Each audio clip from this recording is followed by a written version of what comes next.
आज हम लोग कक्षा 6 की हिंदी की पुस्तक वसंत भाग 1 का 10वां पाठ झांसी की रानी के अंतर्गत उसके आगे का भाग पढ़ेंगे। इससे पहले हम लोगों ने यहाँ तक पढ़ा था कि अंग्रेज भारत में कई भागों पर अधिकार करते जा रहे थे। राजा और नवाब उनसे हारते जा रहे थे और रानियां महलों में विलाप कर रही थीं और बेगमें अपने घरों में दुख से व्याकुल थीं, परेशान थीं। उनके गहने और कपड़े कलकत्ता के बाज़ारों में नीलाम होने लगे थे और अखबारों में उनकी खबर छपती थी। तो इस तरह से अंग्रेज़ों का अत्याचार बढ़ता ही जा रहा था और अब वो झांसी पर भी अपना अधिकार करना चाहते थे, क्योंकि यहाँ पर कोई उत्तराधिकारी नहीं था। तो खाली सिंहासन देखकर बिना राजा के राज्य को वो अपने अधीन करना चाहते थे।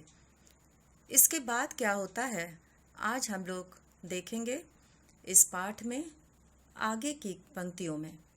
तो शुरू करते हैं आगे की पंक्तियाँ, जिसमें हम लोग देखेंगे कि किस तरह से अंग्रेज़ों का अत्याचार बढ़ता गया और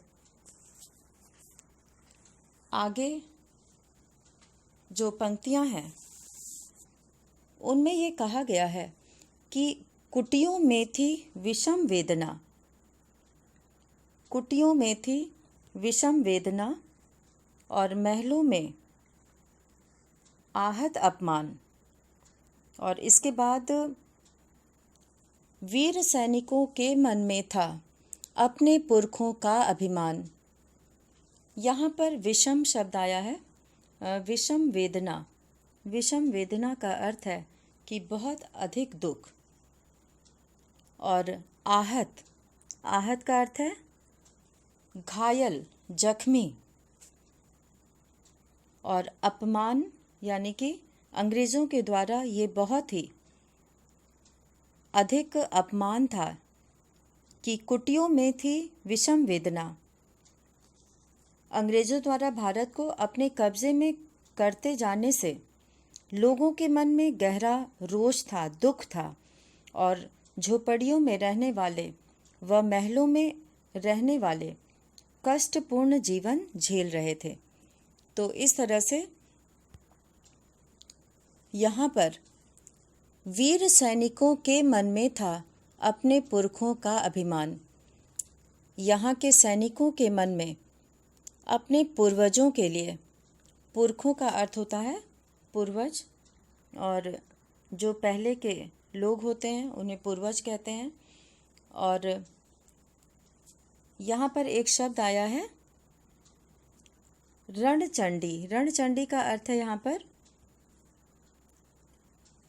युद्ध भूमि में मार काट करने वाली देवी। चंडी का रूप जो कहा जाता है दुर्गा के एक रूपों में से है। तो युद्ध भूमि में जो शत्रुओं का संहार करती है। नाना धुंधुपंत पेशवा जुटा रहा था सब सामान, बहिन छबीली ने रणचंडी का कर दिया प्रकट आह्वान। तो यहाँ पर वीर सैनिकों के मन में तो अपने पूर्वजों को लेकर एक सम्मान था, अभिमान था, गर्व करते थे वो उनके ऊपर। और नाना धुंधुपंत, इस समय ही झांसी की रानी लक्ष्मी बाई ने भी रणचंडी का रूप धारण कर लिया था और अंग्रेज़ों को मात देनी है और इसके लिए उन्होंने लोगों को युद्ध में बढ़ चढ़कर हिस्सा लेने के लिए कहा, आह्वान किया। आह्वान किया यानी कि लोगों को आगे बढ़ने के लिए कहा। तो अंग्रेज़ों से टक्कर लेने हेतु नाना धुंधुपंत और पेशवा, ये सभी प्रकार के सामान का अर्थ यहाँ पर साधन जुटा रहे थे। यानी कि जिस जिस चीज़ों की आवश्यकता पड़ सकती थी वो उसको इकट्ठा कर रहे थे। और इस समय ही झांसी की रानी भी देवी चंडी का रूप धारण कर ली थीं, अर्थात उन्होंने ये दृढ़ निश्चय कर लिया था कि अब वो अंग्रेज़ों का सामना करेंगी और उनके साथ युद्ध करके अपने राज्य को सुरक्षित करेंगी। तो इस तरह से उन्होंने लोगों के सामने यह आह्वान किया कि अब वो पीछे नहीं रहने वाली। और हुआ यज्ञ प्रारंभ, उन्हें तो सोई ज्योति जगानी थी।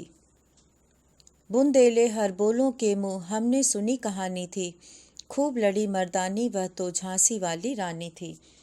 तो इस तरह से हुआ यज्ञ प्रारंभ, यहाँ यज्ञ कहा गया है जो युद्ध प्रारंभ होने वाला था, और इसमें लोगों के सोई ज्योति जगानी थी।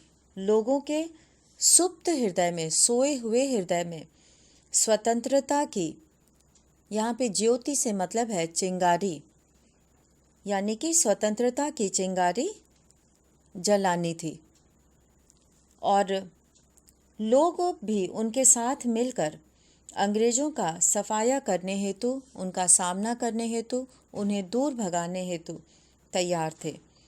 और बुंदेले हर बोलों के मुँह, ये पंक्तियाँ कई बार आई हैं इस कविता में, और जिसका अर्थ है कि बुंदेल के हर बोलों के मुँह से हमने ये कहानी सुनी थी कि वह तो पुरुषों की भांति बहुत ही वीरतापूर्वक युद्ध लड़ी थी। तो ऐसी झांसी की रानी की कहानी हमने उन हरबोलों के मुंह से सुनी थी।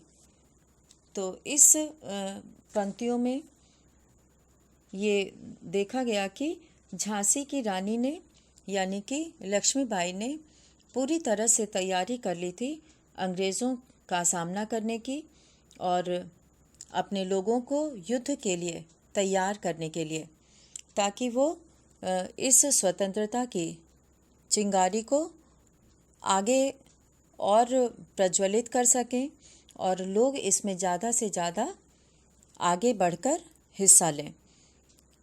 महलों ने दी, अब आगे की पंक्तियां हैं कि महलों ने दी आग, झोपड़ी ने ज्वाला सुलगाई थी, यह स्वतंत्रता की चिंगारी अंतरतम से आई थी। झांसी चेती, दिल्ली चेती, लखनऊ लपटें छाई थीं, मेरठ कानपुर पटना ने भारी धूम मचाई थी। और इस तरह से ये जो स्वतंत्रता की चिंगारी रानी लक्ष्मीबाई ने जलाई और उसे आगे बढ़ाने के लिए ये क्रांति की ज्वाला भड़क उठी। और इसमें महलों और झोपड़ियों में रहने वाले सभी लोगों ने बढ़ चढ़कर भाग लिया। यहाँ ये पहली पंक्ति में आया है कि महलों ने दी आग, झोपड़ी ने ज्वाला सुलगाई थी, यानी कि रानी लक्ष्मीबाई ने अपने महल से जो स्वतंत्रता की आग जलाई, तो झोपड़ी ने, यानी कि और सभी लोगों ने, वहाँ झांसी के सभी आम जनता ने, सभी ने उसमें पूरी तरह से भाग लिया और उस स्वतंत्रता के आंदोलन में कूद पड़े। तो इस तरह से यहाँ पर यह स्वतंत्रता की चिंगारी लोगों के अंतर्मन से, यानी कि उनके अंदर से आई थी। उन्हें खुद ये महसूस हो रहा था कि हमें अपनी झांसी को बचाना है और अंग्रेज़ों को दूर भगाना है। तो इस तरह से झांसी चेती, यानी कि झांसी में ये लोगों के मन में चेतना जागी कि उन्हें स्वतंत्रता की लड़ाई लड़नी है।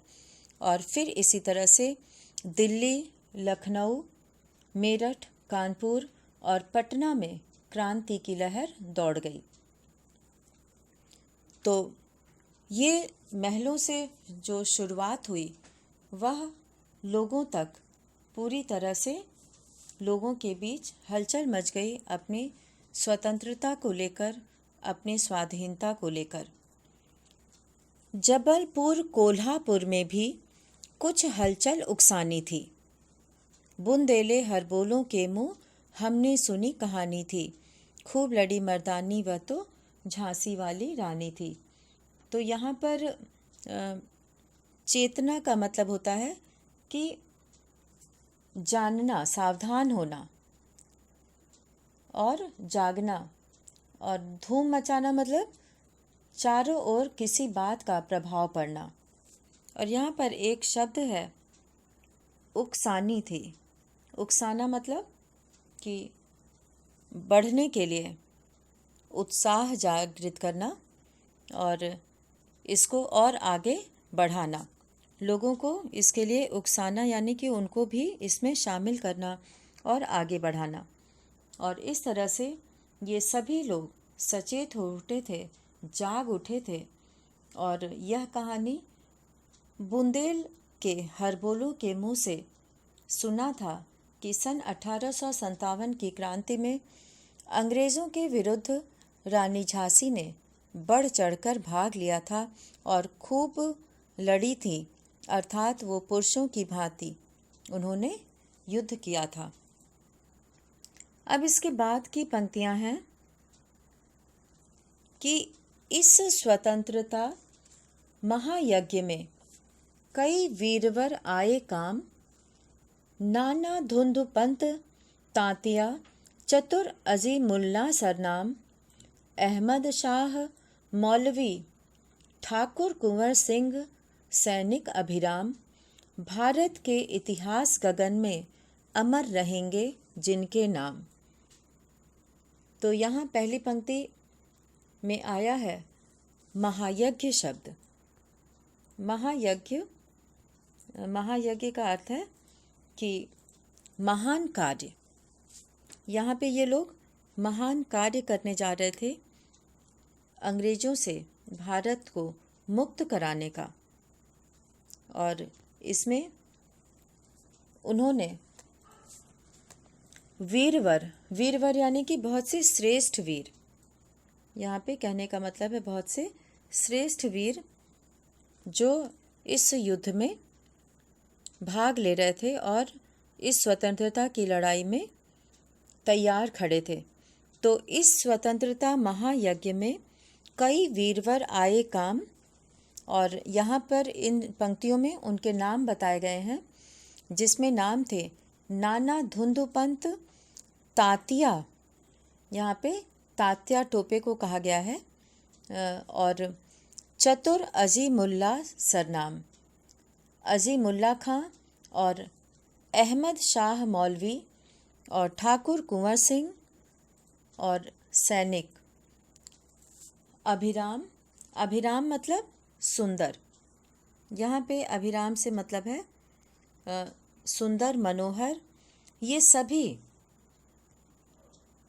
महान लोग, वीर पुरुष और सैनिक, इन्होंने अपना बलिदान दिया। भारत के इतिहास गगन में अमर रहेंगे जिनके नाम।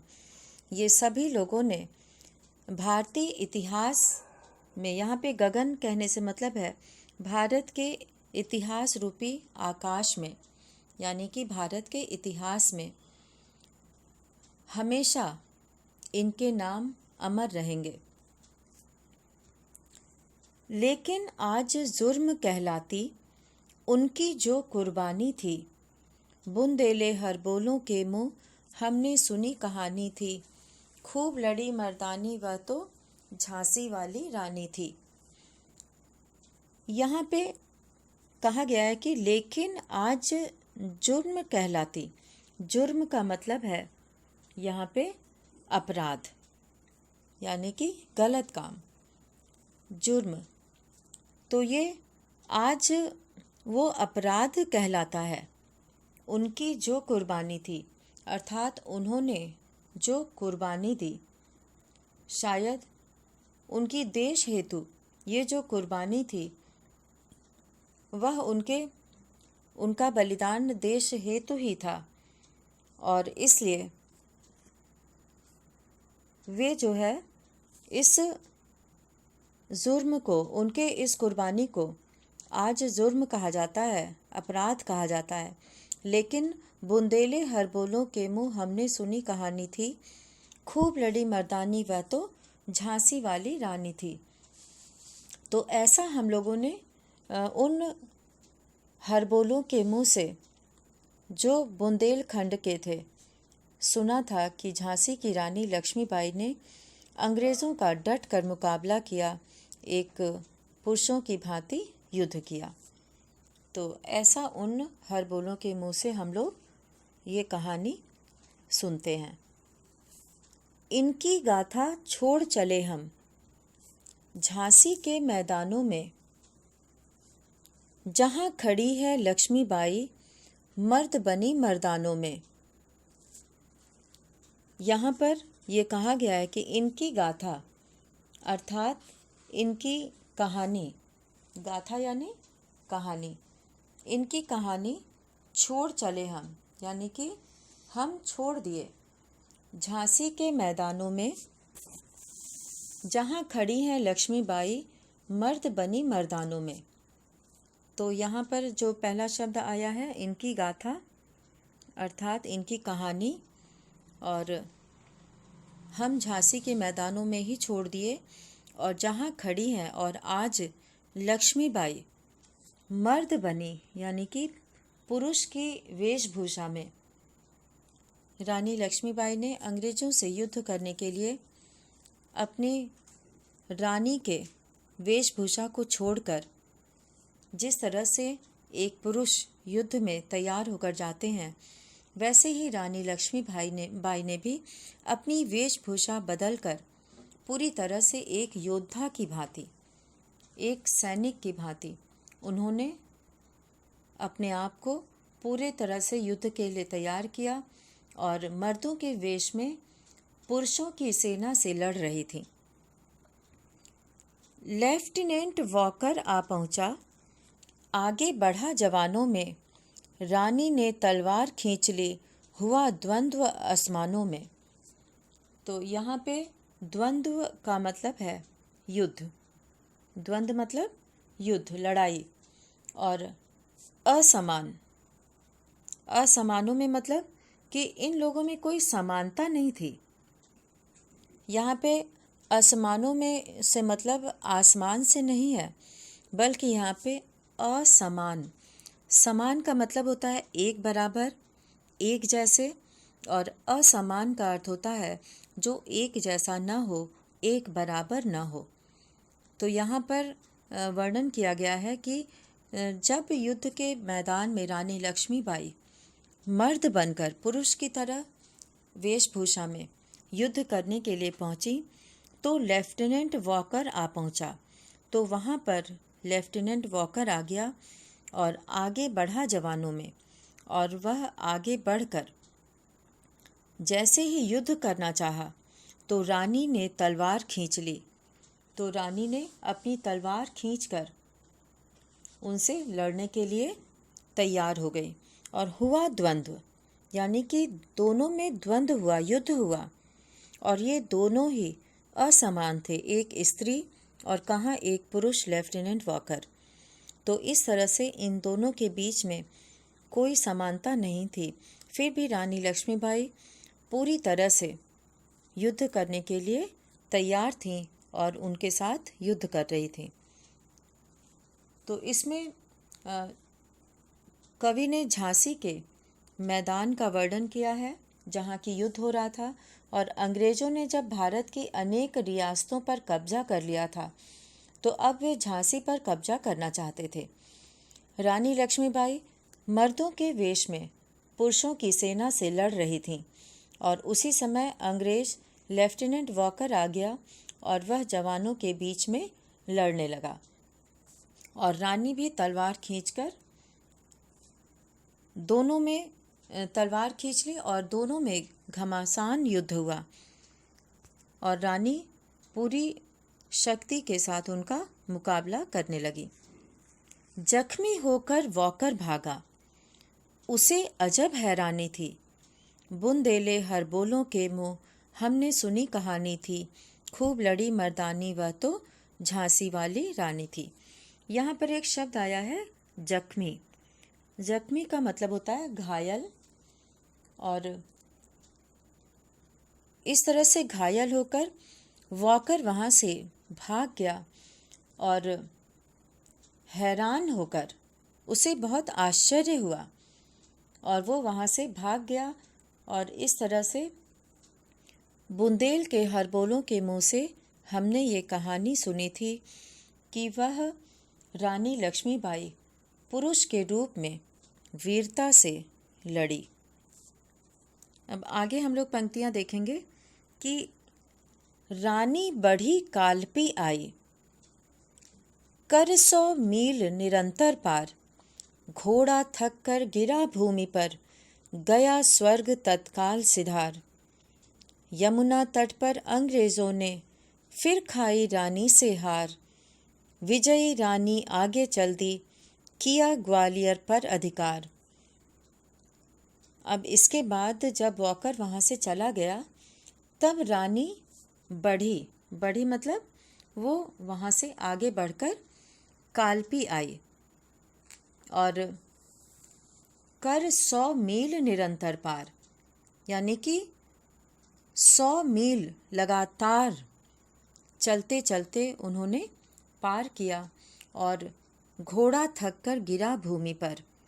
और उनका घोड़ा इतनी दूर तक दौड़ने के बाद थक गया था और वह घोड़ा ज़मीन पर गिर गया और गया स्वर्ग तत्काल सिधार। यहाँ पर एक शब्द आया है तत्काल, यानी कि तुरंत, वह गिरते ही स्वर्ग सिधार गया, अर्थात उसकी मृत्यु हो गई। और इस तरह से यमुना तट पर अंग्रेजों ने फिर खाई रानी से हार, विजयी रानी आगे चल दी, किया ग्वालियर पर अधिकार। और इसके बाद यमुना नदी के किनारे रानी से अंग्रेज़ों ने फिर हार का सामना किया। वहाँ पर भी रानी ने युद्ध किया और अंग्रेज़ों को हरा दिया और विजयी होकर रानी ग्वालियर पर अधिकार जमा लिया। विजयी रानी आगे चल दी, वहाँ से उन अंग्रेज़ों को हराने के बाद रानी वहाँ से विजयी होकर आगे बढ़ी और ग्वालियर पर अधिकार कर लिया। तो इस तरह से रानी युद्ध में सफलता प्राप्त कर रही थी और आगे बढ़ती जा रही थी। अब आगे की पंक्तियों में हम लोग देखेंगे कि क्या होता है।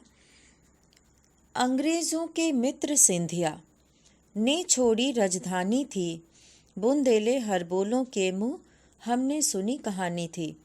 खूब लड़ी मर्दानी वह तो झांसी वाली रानी थी।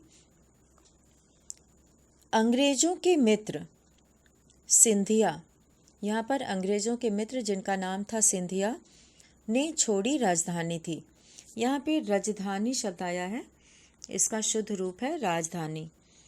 तो उनके मित्र सिंधिया ने भी राजधानी उनको छोड़ना पड़ा और इस प्रकार बुंदेल के हर बोलों के मुख से ये कहानियों में रानी की वीरता का बखान किया गया है और वो किस प्रकार मर्द की तरह युद्ध की, इसके बारे में इनकी कहानियों में हम सुनते थे, इनके मुख से ये कहानी सुनते थे। तो इस तरह से रानी जो है वो विजयी होकर आगे बढ़ रही थी। विजय मिली पर अंग्रेज़ों की फिर सेना घिर आई थी। अब के जनरल स्मिथ सन्मुख था, उसने मुँह की खाई थी। काना और मंदरा सखियाँ रानी के संग आई थीं। युद्ध क्षेत्र में उन दोनों ने भारी मार मचाई थी। अब इसके बाद विजय तो मिली रानी को और रानी विजयी हो गई, लेकिन अंग्रेज़ों की फिर सेना घिर आई थी। कहने का मतलब यह है कि अंग्रेज़ों की सेना ने उसे फिर से घेर लिया था। अब के जनरल स्मिथ सन्मुख था और यहाँ पे एक शब्द आया है अब के यानी कि इस बार। जनरल स्मिथ सन्मुख था, सन्मुख का मतलब है सामने, और उसने मुख की खाई थी, उसने रानी से हार खाई थी, अर्थात रानी ने उसे युद्ध में हराया था। तो इसलिए वह जो है उसके सामने फिर से अपनी सेना के साथ युद्ध करने के लिए आया था। कान्हा और मंदरा सखियाँ, रानी की सहेलियाँ, सखियाँ कान्हा और मंदरा, मुंदरा नाम था उनका। तो ये दोनों ही रानी के संग आई थीं। वो दोनों ही रानी के साथ थीं और उन्होंने रानी का साथ कभी नहीं छोड़ा। युद्ध क्षेत्र में उन दोनों ने भारी मार मचाई थी और इन दोनों ने भी, रानी की दोनों सहेलियों ने भी, सखियों ने भी युद्ध के मैदान में बहुत ही वीरता के साथ युद्ध किया था और बहुत सारे लोगों को मारा था। और इस तरह से उन्होंने रानी का पूरा साथ दिया जब तक रानी युद्ध कर रही थी। अब आगे यहाँ पे एक चित्र भी बना है जिसमें रानी का घोड़ा जो है वो गिर पड़ा है और अंग्रेज सैनिक रानी को घेर चुके हैं। तो इस तरह से रानी को उनकी दोनों सहेलियों ने पूरी तरह से हमेशा साथ दिया और कान्हा और मंदरा सहेलियाँ। और इसके बाद रानी भी युद्ध क्षेत्र में पूरी तरह से अंग्रेज़ों का सामना करने के लिए तैयार हो गई। पर पीछे ह्यूरोज आ गया। यहाँ पर अंग्रेज पूरी सेना लेकर पहुँच गए और पीछे से ह्यूरोज आ गया। हाय घिरी अब रानी थी, बुंदेले हर बोलों के मुँह, हमने सुनी कहानी थी, खूब लड़ी मर्दानी वह तो झांसी वाली रानी थी। तो इस प्रकार जब रानी और उसकी दोनों सहेलियाँ युद्ध के मैदान में पूरी वीरता के साथ युद्ध कर रही थीं और तभी रानी को पीछे से ह्यूरोज ने घेर लिया और अब रानी बुरी तरह घिर गई थी। हाय घिरी अब रानी थी, वो बहुत चारों तरफ से सैनिकों से घिर गई थी। और इस तरह की कहानी बुंदेलखंड के लोक गायकों द्वारा यह कथा सुनाई गई कि झांसी की रानी लक्ष्मीबाई ने अंग्रेज़ों का डट कर मुकाबला किया। और इस प्रकार रानी जब चारों तरफ से घिर गई तो उनको अंग्रेजी सेना से घिरे होने पर भी रानी ने अपनी हिम्मत नहीं छोड़ी और पूरी तरह से अंग्रेज़ों का डट कर मुकाबला किया। तो आज के इस भाग में हम लोगों ने देखा कि किस प्रकार रानी अंग्रेज़ों का सामना करती हैं और उन्होंने लोगों के मन में, झांसी के लोगों के मन में स्वतंत्रता की चिंगारी भरी और उसके लिए झांसी के सभी लोग उस स्वतंत्रता की लड़ाई में तैयार हो गए लड़ने के लिए। और यह लड़ाई जो है, स्वतंत्रता की लड़ाई, बहुत आगे तक गई और रानी को लेफ्टिनेंट वॉकर के साथ युद्ध करना पड़ा, जबकि दोनों में कोई समानता नहीं थी। और वॉकर जख्मी होकर, घायल होकर वहाँ से चला गया और इसके बाद रानी कालपी आई और वहाँ पर उनका घोड़ा थक कर भूमि पर गिरा और स्वर्ग सिधार गया। और फिर रानी वहाँ पर युद्ध करते हुए, अंग्रेज़ों को हराते हुए आगे बढ़ी और ग्वालियर पर अधिकार कर लिया और जिससे कि सिंधिया को अपनी राजधानी छोड़कर जाना पड़ा। तो इस प्रकार हम लोग देखते हैं कि रानी अंग्रेज़ों को हराते हुए, विजय हासिल करते हुए आगे बढ़ रही थी, लेकिन अब जनरल स्मिथ उनके सामने आ चुका था। और फिर पीछे से ह्यूरोज आ गया और रानी को चारों तरफ से घेर लिया गया।